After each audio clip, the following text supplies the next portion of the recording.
Boss, 300 pesos or spin the wheel.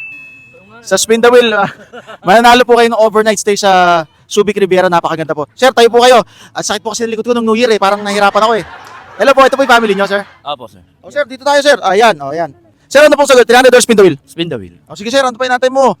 Ano kayo papapalo na, sir? Pakalakas mo, sir. Ano kayo papalo na, sir? Maraming Subic Riviera. Oy, nanalo siya ng magnet. Okay, so hindi mo araw ngayon, sir. Ano ba pangalan mo? Lester po, sir. Baka may gusto ka na i-shout. Ay, teka lang, bibigyan ko mo lang muna itong magnet. Ayan, magnet yan. Pwede mo lagay sa rep. Baka may gusto ka na i-shoutout. Sa mga family namin na nag-celebrate para sa lahat. Ingat pa rin and more blessing para sa atin lahat. Yan. Ito si wifey at si anak. Oh. Anak. Hello po. Ayan. O, wala kang gustong sabihin. Wala naman na. Okay mga buso, maraming salamat. Comment down below sa tayo mag-iikot-ikot. Ngayon, nandito ngayon tayo sa Subic. Okay, so comment lang kayo kasi malakas ang Subic natin ngayon. And maraming salamat, Subic Riviera. Napakagandang lugar yan. Yun lang mga buso. At sa mga viewers natin, maraming kayo manalo. Papansin lang kayo sa social media. Like, comment, share lang mga buso. Bye-bye. Sheesh.